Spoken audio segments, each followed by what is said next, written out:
Well, good day, good day, good day. And I would like to welcome each and every one of you to another morning with All for Success. And that's with an X because sometimes there's a little bit more to talk about or things to refer to. So I want to welcome each of you. I'm sure you noticed that I'm getting off to a little bit of a late start, not too bad. But of course, as with anything you work with in the technical world, computers, telephones, even your car, sometimes you get started working with something and then all of a sudden things kind of go left or right, and you might have to struggle a little bit to get things back online. But I want to thank each of you for tuning in this morning. And once again, I'm not going to try to keep you all day from anything you need to do. So, of course, it's early morning, Saturday. So, if you're getting ready to get out and run some errands, or before you want to do that and you want to sit down, make yourself a cup of coffee, get your chance in to sit and relax before you get out there and start burning through all the errands you got to do and groceries you got to pick up so you can have your coffee while looking out the window. However, if you instead have ear pods or earbuds and you want to be on the go while you listen to this chat, hopefully by the time this chat is finished, you will have completed a whole lot of your errands. You will have made it to the grocery store or made it to the post office, anything like that. So I hope that you can make use of the time that I share with you. So let's see what we're going to talk about today. So, all for success. Of course, I'm going to type in here good morning, right? From me to you. And this is just for me to test to see if my keyboard is working. And I do this sometimes just to say, hey, wonder if I can chat with other people because I have had chats go on and I was not able to interact with anybody in the post. And so I do this sometimes just to check in. Also, for those of you who want to tell us what you did this week in the area of, I'm going to say self improvement slash fitness, right? If you had an opportunity to get in any type of workout, or if you're embarking upon doing something new like a dance class or a yoga class, or you're starting to get yourself ready for the spring marathons that will be coming up, there will be tons of them in our area. We will have 5K walks for diabetes. We will have marathons for heart disease. There will be things going on for any type of um, wonderful support, Girl Scouts, March of Dimes, you name it. There will be an opportunity to jumpstart any of your fitness opportunities. If you need a jump start to get involved, to get out to walk or run, it is an excellent way to get started. If you don't like working out by yourself, if you don't know where to get started, it's amazing. You can sign up for something like a 5K walk in support of diabetes. And you get out there and you'll find out that there are like 20 to 100 people out there walking, and it is a great method to use to jumpstart um, your own fitness journey. So I like to do that in the spring, and hopefully you'll get a chance to do that. I wanted to let you know, I'm going to try to post in the comments that I did gym time. I'm going to put that in there, right? Gym time. I did that twice this week. Um, and I had the opportunity to also get in the sauna. Sauna time is really nice for me. I really enjoy that after I ride the bike. So I had a chance to do that, and I spend about an hour in the gym when I go. So let me know how you're doing if you get out and you get a chance to walk. or you get a chance to exercise, let us know what you're doing, because that's how we support and motivate each other. I always describe myself as, I see myself, for example, as a parent of adult children, which that is what I am. And so that is why this channel, being a Sussex friendly channel, I see these two people, this couple, as if they were children of my own. I understand what you will encounter as you grow up, move through life, have relationships, and your parents, your mom and dad, they're watching you deal with these things, these circumstances. So with Harry and Meghan, I feel sometimes that I'm looking at a scenario that could very well be duplicated by my own children or in my own family in some way. Not quite as serious and severe, but you will all face many of the same challenges. And that's a fact, as long as we are here and living and experiencing life on in this world, we will often repeat many of the same challenges of other people. They just may not be quite as viewable, let's say in the public arena, and they may not be as severe. Or in some cases, there are people experiencing things that will be far more intense than what we're experiencing. So I am looking at Harry and Meghan, Duke and Duchess of Sussex, from that viewpoint. I often find myself um, in a mentality that I can just about imagine how Miss Doria Ragland is viewing what she is seeing. I think in some cases, she's probably in a state of shock most of the time. Um, Without knowing her and just observing the small photo opportunities you had, watching her and some of the things where she's interacting with her family, she appears to me to be a person who may have moved out west as a young woman, seeking an opportunity, relatively, educated, and thinking, well, when I meet people, I'll get out there, I'll socialize, I might meet someone and get in a relationship. And she also seemed to be someone who was looking for a positive style of life at some point, as do we all. We will find that as we grow older, we start to look for a way to interact with our world that brings us more joy. You try to avoid situations that are um, painful and debilitating, and you try to remove from your life things that will cause you pain. But of course, that takes time, you know, because many of us, when we're young and we initially leave home, you get out there to get your education and you meet a handful of people, but you don't really know how to maneuver in the world you're in. And it's somewhat of an interesting concept. And this is just something for me to throw out here on the back burner. When you grow up as a young child in your family, you really are observing how people interact. You're observing the relationship of that family, whether it's a close family or whether the family is not extremely tight. Some families are affectionate, some families are not. You find that some families are very moral in their operations. In other words, they believe in certain things and they try to teach you as a child to live this way or to conduct yourself in a certain way.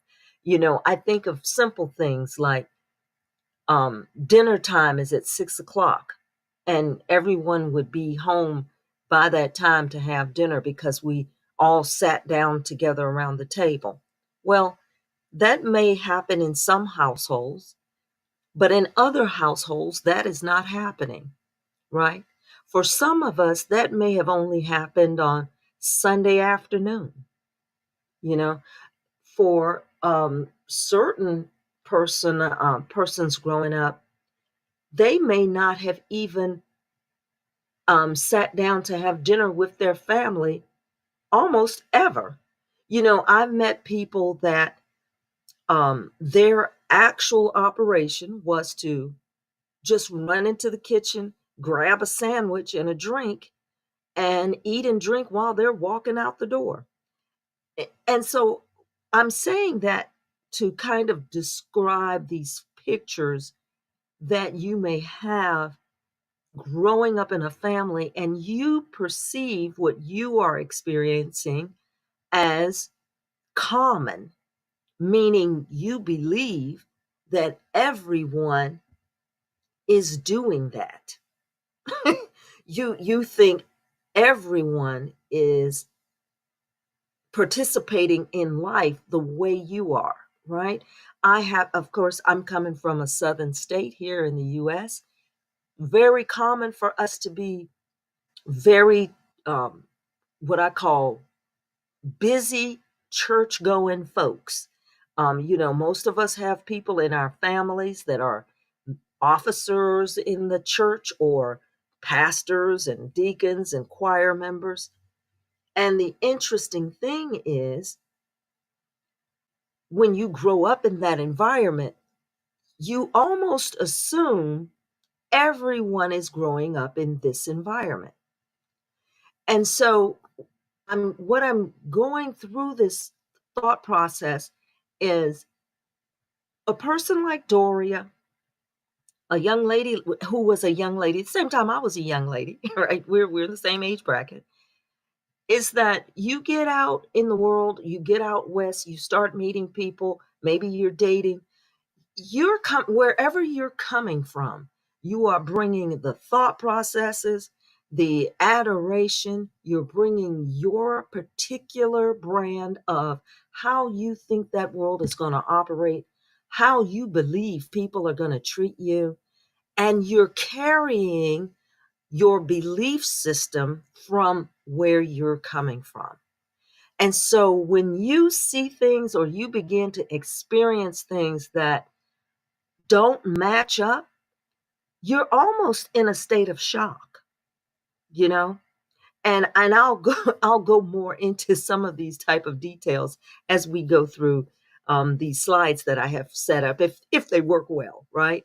So I just want to put that thought that this is the thought process of the day, is that when the process of growing up as you're young, you're coming through things, you have expectations, what you want to do in life, the goals you set for yourself, or even the dreams that you have of the things you want to accomplish. All of those things are based, as a young child, they are based in the reality from which you come from, of what you think is real versus what you believe to not be real.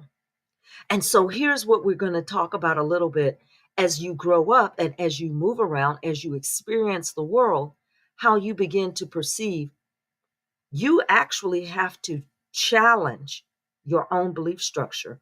You will have to reinvestigate your own belief structure.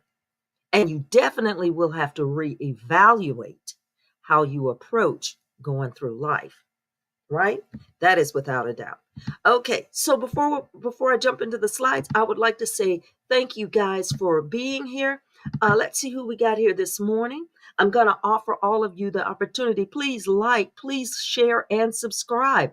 Subscriptions are what I'm trying to reach a better goal, because as I get better at what I'm doing, as I get more subscriptions, I'll start to release some of these what I call platform applications, and I'll try to improve my production quality.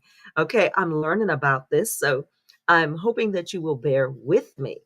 So we have a comment here real quick from from Bella Francis, um, stating, I often wonder how Ms. Doria can cope with all the hateful things said about her daughter on a daily basis. I pray for her and the Sussex family. Ditto. Okay, I have to tell you, I totally, totally, totally agree. I can only imagine, and by that, that I can imagine if she's anything like I am, as as decent of a person as I may see myself, and as what I would say when you're talking good versus bad, I like to call myself generally a good person. But when I think of the almost the intense reaction that I have, and these children are not mine, and I think about how I feel when my children basically just tell a simple story of this person at school today when they were kids made me feel bad. You know, the white hot rage that would rise up was unbelievable. And I can imagine that she would feel very much the same. Um, as a parent, I navigated so many events where I could just see myself tearing another person from limb to limb based on how they made my child feel. Um, between teachers and just other adults who don't know how to monitor what they say around children, it was like walking in a minefield. So I can imagine that she would be in the same exact position. And so, you know what we all had to do as parents, you have to draw upon all of your training, again, home training, which I thought everyone had, right? And it's not until you're 30, 40 years old that you realize no, everyone doesn't have the same home training that you do, but you draw upon everything within you to try and not lash out violently at other people. But I can imagine Miss Doria would feel exactly that way. I know I would, without a doubt. Also, good morning to Joyce Anderson. I would like to say, oh, good morning. Thank you to you and everyone. I'm always impressed with your wisdom. Oh, you think I'm wise? Thank you so much. I call it a layer of wisdom versus living through certain types of trauma and then applying whatever lesson you learn. In that case, often that is the case for myself and people in my age group. You find that you appear a little bit wise only because you're struggling through some of the same things yourself. Thank you again, Joyce Anderson, for that comment. I do appreciate it. It's hysterical. Also, I would like to say good morning to April May. I love that. I wouldn't have been surprised and would have had conversations with my daughter as to what is behind the vitriol against her. Yes. Okay. All right. Absolutely. You, as that adult parent, you're going to try to express why people are treating you the way that they are, right? Your kid is being picked on in school and they're in the third or their fourth grade. This is an 8-year old or a 9-year old, and they're being picked on, right? The kids are calling them either ugly or they're nasty or they're skinny or they're fat or they're slow or they're too fast. Whatever it is that the vitriolic bullying kids have learned is fun to do, because you have to understand, even with our own kids, even if it's my kid doing that to someone else, this is something that they have gained a certain level of understanding. It's fun to do. It's fun to be cruel to people. So when at the very least, you're trying to get that across to your daughter or your son. And in Harry and Meghan's case, I would I would live to my thought process would be that, like any parent, Miss Doria probably attempted levels of protection for her daughter, right? Levels meaning California is a far more accepting place of children that are, I don't want to say international, and I don't want to say biracial, like, oh, there's a place where biracial children can grow up. I don't want to imply that, because that's a completely different topic of discussion. And I mean, we would have to have a 2 hour live about that. But let's just say there are many people, okay, in the United States, if you were thinking, I'm going to go somewhere and live where, if I'm if I'm trying to seek out a very different lifestyle, let's put it like that, or very exciting lifestyle, typically you would want to go to New York, you would want to go to California, or you would want to go to, let's say, Florida, right? Like Miami, right? I don't mean the states, the part of the states that's very, very country, but I mean to the areas where the cities are pretty lively. And a lot of people move to places like California because you feel that, well, in Los Angeles, wow, they accept people for who they are. It's a very open kind of place. It's a very um, nuanced lifestyle. I can be free. It's in the United States, it's a very, what we call, hippie movement state. Okay. So you might grow up in that environment and believe that you can insulate your family, insulate your children from a lot of negative things because, oh, everyone in California is very open and very free minded. And oh my goodness, it's not like growing up in my little small town way down in the South here in the Southeast US of A. And that is something that is, it's somewhat possible. You will grow up on the West Coast, you'll grow up near Los Angeles, and you'll think, wow, this is a more open and a more accepting environment. But it's a very fine line that you walk, because that may be the neighborhood you are in. It might be even the community that you interact with.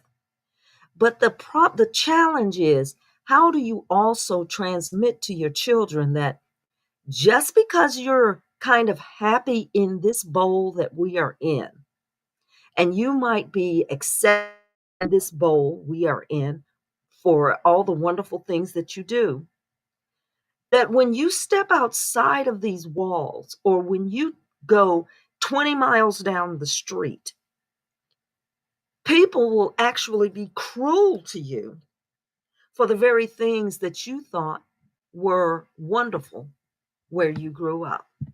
It's a very tough, tough thing to get across to young kids. But that is a reality. My kids grew up primarily in Germany, right? I'm military affiliated. So my kids grew up primarily in Germany, near Mannheim, Germany. Now, that sounds like, oh, wonderful, living in Germany. And it was, you learn a couple of German words here or there, you go get some French fries, everything's great, right? Food's great, people are somewhat nice. Okay, so my kids had a view of the world through that German lens. Do you realize that by age 8, 9, and 10 in Germany, your children can walk out of their house, walk down the street, get on a Strasse, which is a streetcar, it's like a bus line in a sense. They could get on a streetcar, hop off at the train station, right, in one city, and they could get on a train for like €5 or five very small money. And my 10 and 12-year old, three or four of these girls could hop on a train and go from Mannheim, which is a city in one part of Germany, and go 40 miles to the heart of Frankfurt, which is a major city in Germany. And kids could do that at age 10 to 12 by themselves, and the Germans didn't even blink an eye, right? So here's the deal. What happened when we moved back to the States? I had to be very expressive with them once we got back to the States, that what that perceived freedom that you had in Germany, walking around, using the German that you knew or a little bit of the language that you understood. You could get on the train by yourself. You could go ride here, ride there, go to the restaurants 10 years old, 12 years old, no big deal. But in the United States, we ended up in a city that doesn't even have mass transportation, not at that level.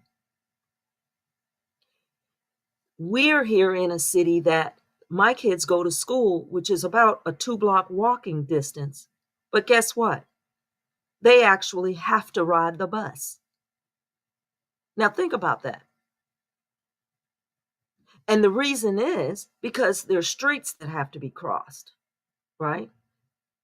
And it's difficult to just walk across a major street here, right? We've got highways between neighborhoods and schools.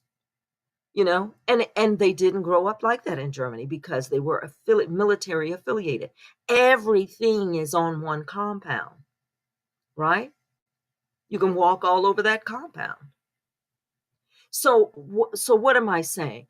I'm saying that just like wonderful family, the Sussex family, when you have a perception of where you come from, how things operate, and then you get to an environment that is so completely different, it is a challenge. It is an absolute challenge. So here's Megan growing up, doing fairly well, going to school, meeting people, UN ambassadorships, having a great time meeting people, traveling the world, trying to um, become an independent woman with an independent market, jumps into the world of Hollywood, which, Hollywood itself is a whole different type of nightmare. It's all about how you look.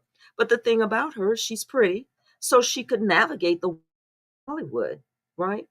So imagine coming out of that environment where in her mind she's moving along, cruising down the pathway of life, achieving things as they are being achieved, doing what girls do, falling in love, falling out of love, meeting guys, not liking them, liking them, and then to be pushed into a world where um a world where the definition is on a worldwide scale, we're going to try and create a narrative so that the entire planet will hate you. Okay? So that the entire planet will hate you. Now, we will have to understand that this process has been developed for the rest of the world in other ways, in minor ways. This is a process that has been tried and true. It's a tested process. So we have to understand that that is in fact how it operates, right? And Joyce Anderson continues by saying we have to remember that Black people have built in coping mechanisms and that we live by these signposts daily, and that racism maybe doesn't affect me in a negative way. And I already know that I'm hated. Okay, so I'm glad that you kind of said that, because check this out. You were made to be hated. And that is the key. That is what that clap, everybody. I need to, let's all do it. Let's give a crowd of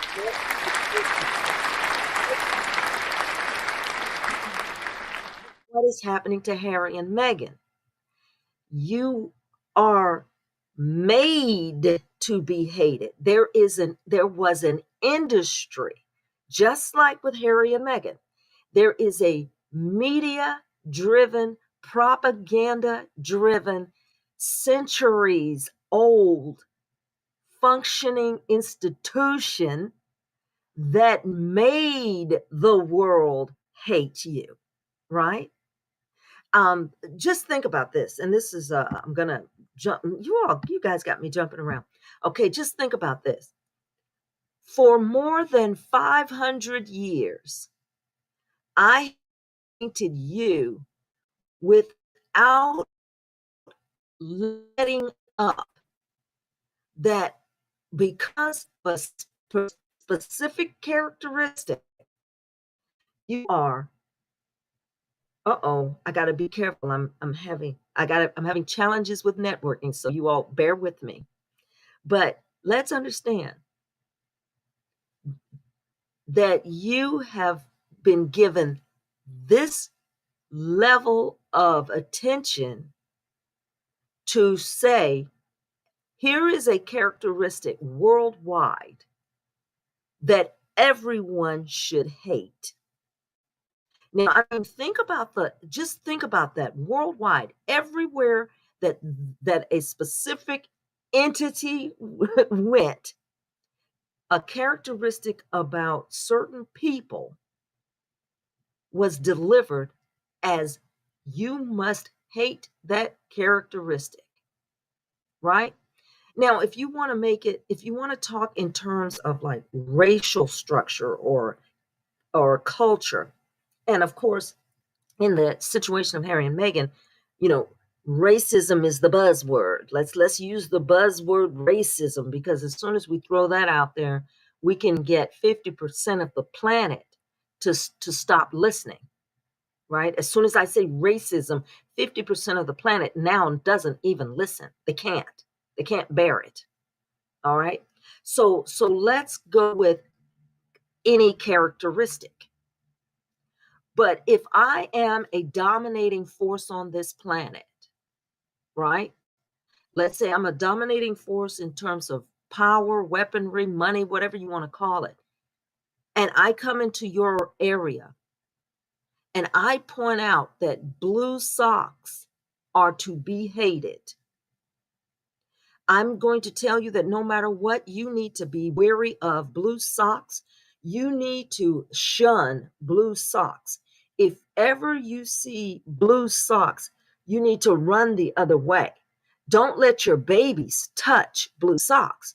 Don't let your tell your women, right?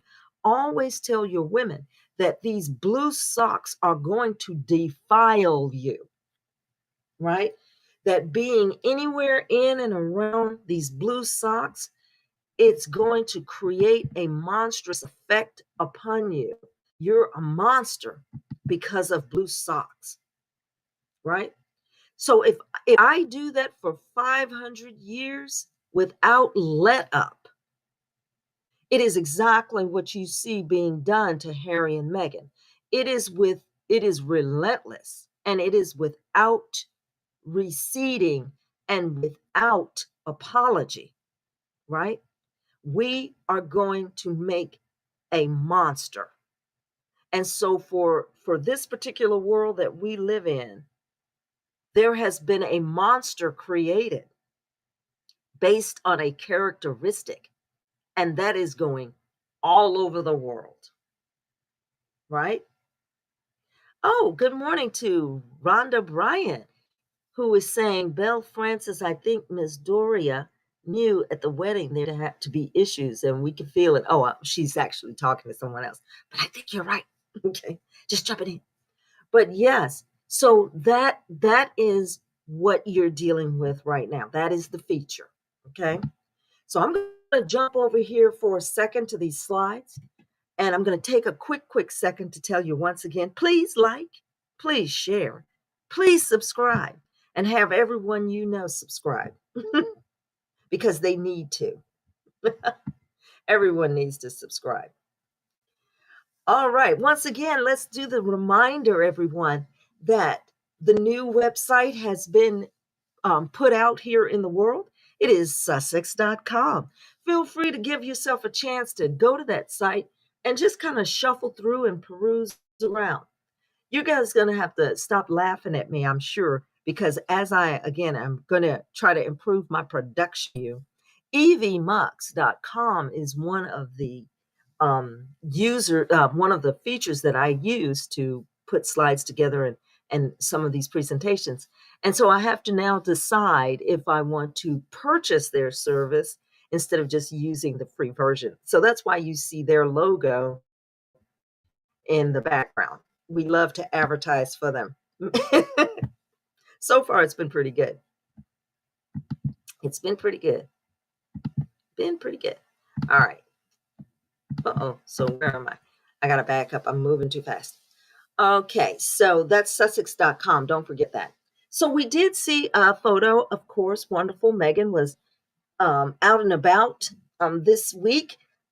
She went out to, I think, dinner, right? So she's dressed in this wonderful little gray sweater and pants. And I do, you guys, I enjoy the channels that go over her clothing and fashion choices. And I tell you, these people who talk about the fashion that she wears, they know the brands, they practically know the size she's wearing. They talk about the fashion in such detail. It is magnificent. But there is one thing that we can all agree upon, and that is when Megan is dressed and headed out to town, when she puts her clothes on, she can put on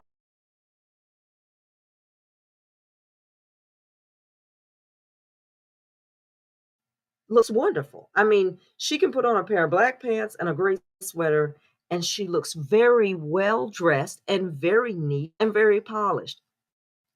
If I were to go out in a gray sweater and a pair of pants, it would look like I had been dragged across um, the planet by my feet, and you would wonder, why am I out in public looking like that? But for some reason, she is able to give it that polished look. It's amazing. So she was out and about having a wonderful dinner. And I'm sure she's breathing a sigh of relief at being able to do just that. All right. So here's what's going on all over the world. But for me, I'm only like looking across the pond. So here's what's going on. And this is like a, a quick recap of the week. So we have our wonderful king who is out being photographed, reading cards from well wishers, and they want everyone to know that he's so touched and that he's crying when he's reading these cards from well wishers and people saying, "Get well soon." Okay? Let's ponder on that for, point 0.3 seconds. Okay? Yeah, okay. Then we have our wonderful Queen Camilla, all right? She's out and about, still giving out awards, and I'm gonna assume that's because King Charles, I say KC3, might not be available. And they want you to know that Queen Camilla is still out and she's giving out awards to various academics and she's doing still wonderful things. Okay, everybody, keep that in mind. You know, that's great, isn't it? Yeah. And then, of course, we have our Prince King to be, William, who is attended BAFTA this week or, the past week. And then he also had the opportunity to be featured in different discussions in Tabloid Talk TV UK because he put out a statement. And in that statement, he said in the final line something like, he would like to see peace as soon as possible in the Middle East, and that is the situation between Israel and Palestine. Okay? And of course, tabloid media UK, they don't know where they stand there. They're a part of them is trying to say, well, the statement is, routine. And then there's another part of them that is angry because royal family as an institution is not supposed to be making political statements. And here's what's difficult about this. What the difficulty is similar to what King Charles experienced. Now, of course, I have to explain. If you are in the same, if we're all in the same age range, we remember King Charles, right? 70s and 80s. And King Charles wanted to make and have an impact on the fact that the climate crisis was a real threat. And he wanted to be an active participant in the discussions about climate. He wanted to be a part of all of these types of technologies that were going to improve the climate and climate awareness. Well, you see the problem? That doesn't go over well when most of your wealth is derived from mining, oil based products, um, exploitation of resources all over the planet, digging up diamonds, digging out gold, digging up cobalt, digging up lithium, right? Sucking up oil. It would make it very difficult for you to step out as the poster child for climate improvement, right? So he put himself in a very strange and tricky place. Now he's still an avid, what do you call it, defender of the planet, I would suppose. But politically, all of those industries and all of those ginormous moguls and moneymakers that are benefiting from that particular feature, which is sucking everything out of this planet in order to stay rich, they are not interested in you and your climate policies. So that happened to KC3 in the 70s and the 80s. So now we have, fast forward a couple of years, we bounce out here in 2024. And Prince William probably, after he made his proclamation that he was going to end homelessness and create peace in the Middle East, after he made those two proclamations, he probably wasn't really clear. He probably had not been made very much aware of who he was actually talking about or talking to, right? And so it created a stir in the UK Parliament as to whether or not he should be speaking out about political issues at all. So he might have to, take a pause, all right, which is fine because he announced, I believe, that he was going to take a pause in the first place, right? Now, again, I want you guys, like I said, we're titled here right now, Observe and Remember, right? Observe what is happening and keep it in your memory bank because it's going to show up again later, right? So put a pin in that. Now, who is an incognito is, of course, Princess Kate, right? At this moment, we didn't see any pictures of her reading cards from well-wishers. We didn't get a video of her crying because people are so concerned. We didn't get a video. I'm saying I'm doing the negatives, right? There's no video of the children bringing her tea. None of that. Put a pin in it. Put a pin in it.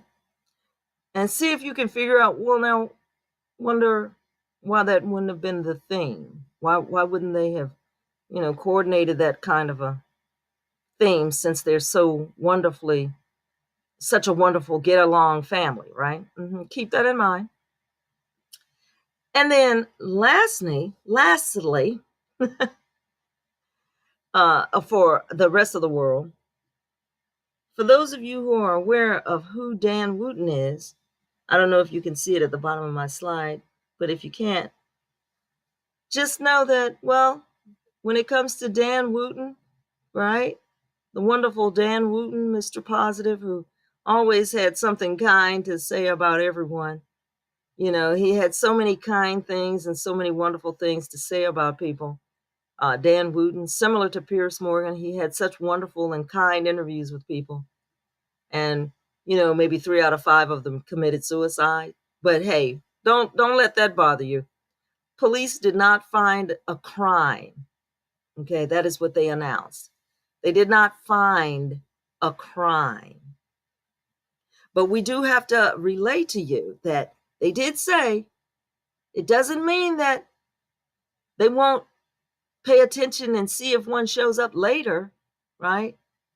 But they wanted you to know that there was just, they're done here. They've checked in and they've talked to people and they've answered all their questions and they feel very confident that no crime has been committed.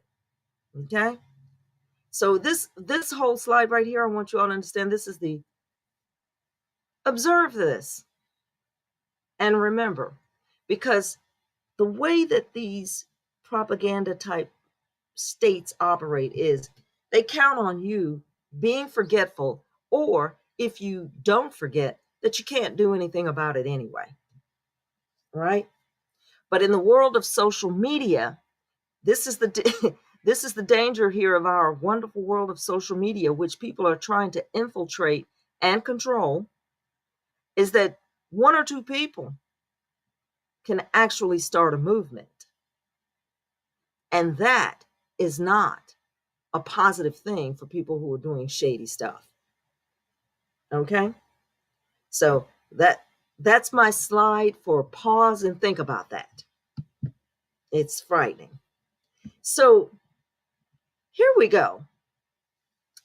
Let's talk about what's happening on our side of town. I don't know if you guys are familiar with it. I'm only going to touch on this because I'm going to encourage you all to either read about this, or if you have TikTok accounts or YouTube accounts where you can find the references to this situation that occurred with this young woman.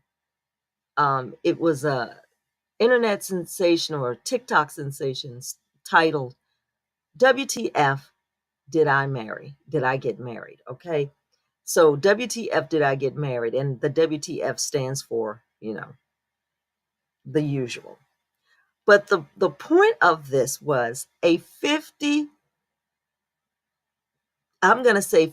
chapter scenario where this young lady expresses how she got involved in a relationship with a man.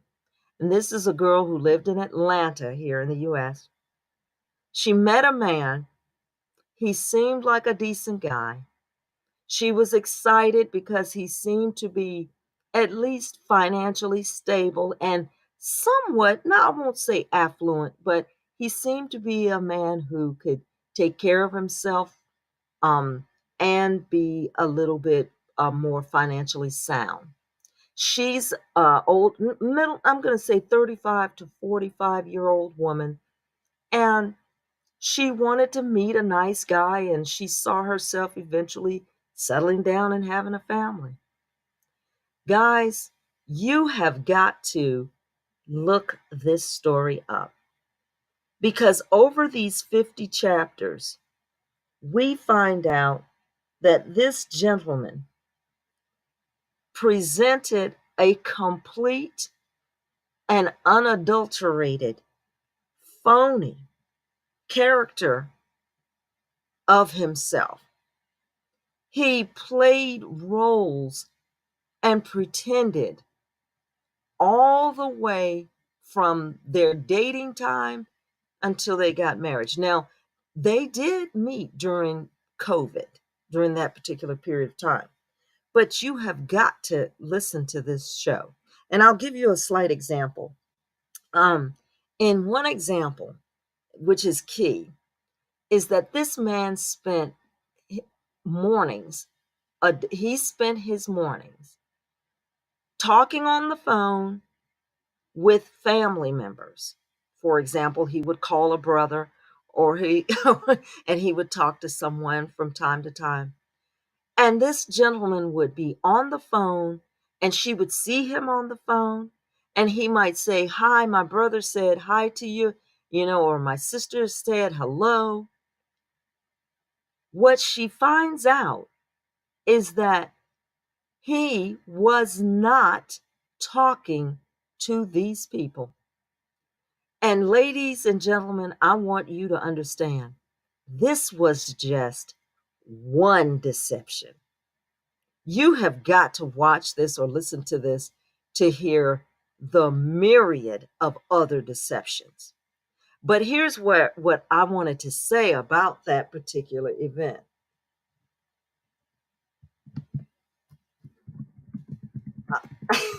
I'm just saying it was wild, okay? So, look, here's what I want to say about that event.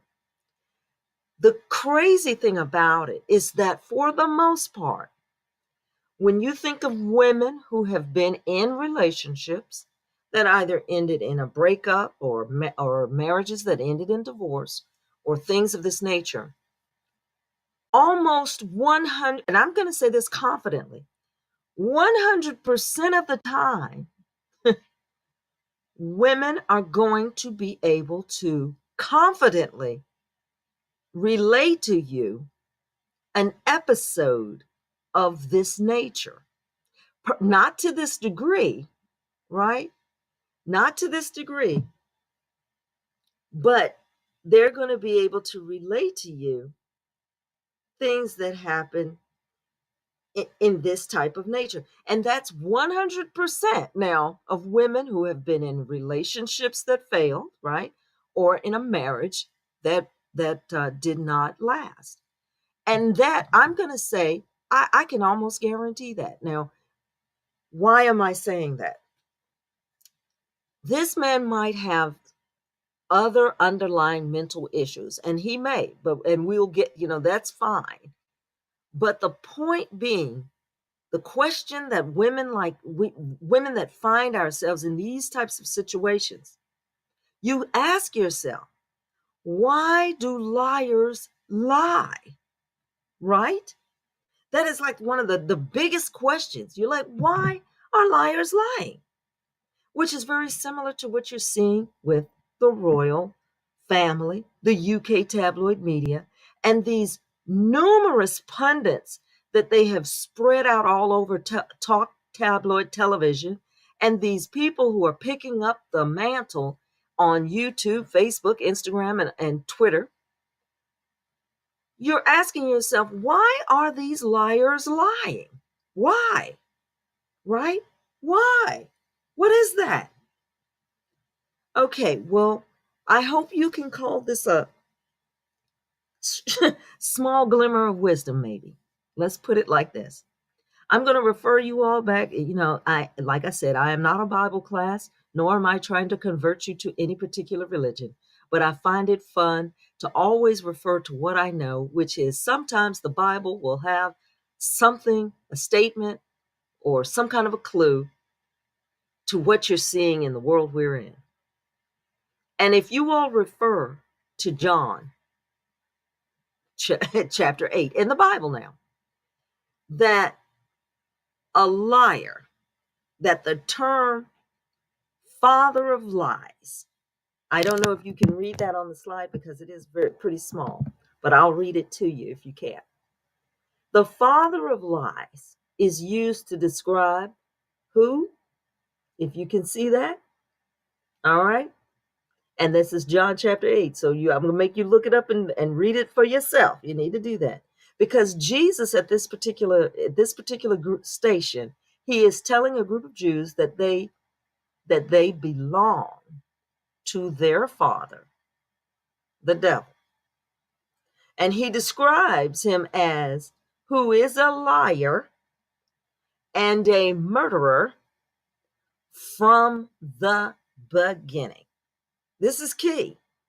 Whenever you're wondering the source of a lot of nonsense and the source of a lot of confusion and conflict that's going on all over the world, you got to remember they belong to their father, the devil, who is a liar and a murderer from the beginning, right?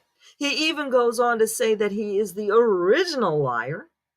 He is the source of all lies, right? And that there is no truth in him. So if you're waiting for someone to reform, or if you think they're going to get better and stop, I think if you are a Bible believing individual, and you don't have to be, you don't have to be, you have to understand that that is the take That is the take in the biblical world. Okay? So keep that in mind. We are dealing with a force, right? I believe they are liars. They are liars, and they are of their father, who is a liar from the beginning. Okay? That's how we go. So once again, folks, this is the timeline I showed you all last time, and it's this the same list of things that have been going on for the past week or so. But listen, I want to thank you all again for being here on All for Success. I'm gonna say again, subscribe, subscribe, subscribe, like is equal to saying, hey, we give this person our heart. So listen, I'm gonna also mention that Joyce Anderson is saying, don't forget how Oprah was treated when she first came on the scene. She was screwed almost daily, even in sitcoms, and they made fun of her weight constantly. That is absolutely correct. She definitely had an uphill battle all the way. And I tell you, even in my own work life, I can attest to the fact that there are times when we all have had to do nothing but fight for our daily existence. And most of us, especially again, coming through this system as young people, if you were able to navigate it in any way, you knew that you had to develop various personalities in order to cope. And here's what I mean by that. Some people, it's just like the comedians are talking about today, the Cat Williams scenario. People feel like they have to do things they don't really want to do. Folks have had to be like, I've always had to be more pleasant at work than probably I would want to be. I had to be more agreeable, right? Forbid that you behave in a way that is disagreeable, right? You try to do that. You try to look, dress, and carry yourself in a manner that you think will be accepted, right? And sometimes these things are rewarded for a time, or you might be held as an example for a time. But of course, it simply doesn't last, right? And that is why you generally need to stay as true to who you are as much as you can. I've worked in this environment, and I will tell you, on more than one occasion, people were working with me, and I would watch various actors in my work environment cozy up beside a newcomer in order to create animosity between the newcomer and myself. And I watched this happen on numerous occasions. Now, for the most part, young people now are a little bit more aware that this is happening. So for example, if you come into an office setting and I'm there, well, I've been on my job for more than 30 years. So you come in and you're a newcomer, and all of a sudden, someone befriends you and tells you that you're so much smarter than I am. You're so much faster than I am. You're so much better at the job than I am. Okay, even if that is true, right? Even if it's absolutely true, you have to remember, I've been there 35 years. So perhaps there's still something you don't know about my skill set. So if you then start to behave as if you are now the antithesis to me, then again, this liar who you just met has presented me as an enemy, right? And people like this are worldwide, creating that kind of hatred and animosity amongst people. And it has been happening for centuries, right? You've got people in countries today, and I have a daughter who constantly tells me sometime about things that are happening online, different arguments and different bickering sessions between people. And there are what they would call diaspora wars, where certain groups of people are angry at other groups of people because of how they think they are perceived. And I'll make up a group. Like, for example, in the United States, African Americans might feel that people from Jamaica feel that African Americans don't work as hard, right? Little things like that, subtle little comments like that. And then when you find, where's the origin of that coming from? Where's that? Where does that come from? Right? When someone comes here from Mexico, from the United States, why would a person coming all the way from Mexico automatically think I am his enemy? Not that I'm saying that you're like in the same community that I'm in, but why would you just automatically come here? You're from Mexico and you look at me and you go, oh, there's an enemy. That person, oh, they're lazy. They don't work. Why would you automatically think that? Who told you that? Right? Where did you get that idea? From what television show did you get that? Where did you see that? And on and on and on it goes. It's the same thing that many people who are coming from Asia are dealing with. You come here from Asia, there's a certain mentality that has surrounded you. If you are from Korea or you're from China, you come to the United States. Well, why do people in the United States think certain things about this person who just came here from China? Right? So again, I'm going to refer you back to that Bible verse. Well, there's an origin to whatever story has been told. There's an origin to that lie. Thanks again, April May, for saying why what they did to Megan was a deliberate decision to show people of color worldwide, stay in your place. I would not doubt that at all. I would not doubt that to be a motivation of some element of that particular brand. I would not doubt that at all. The reminder that worldwide we can make people hate you, right? It would not surprise me one bit. Even if you hope that's not the case, it's probably pretty likely. Well, look, I tell you what, folks, I have kept you here much, much longer than I should have, much, much longer than you probably wanted to be here. So I always want to remind you, oh, thanks, Joyce Anderson. She goes, don't forget the stealing. Well, yeah, they couldn't help themselves. They could not help themselves. And lastly, April May said, oh, the saga that I referred to, WTF, I think, Did I Get Married? That saga is actually 52 chapters. Oh my goodness. That's unbelievable. Well, I tell you, if you have a moment, please listen to it. The amount of lying is unbelievable. But here's the thing. Like I said, refer to that chapter and verse and then read what was going on there and understand you are of your father who is a liar. And in some cases, that is all that they know. And that is, what did they say? He speaks the language of lies. That means this is how they operate. They do not operate in truth. And you can't expect them to operate in truth. They can only be defeated, right?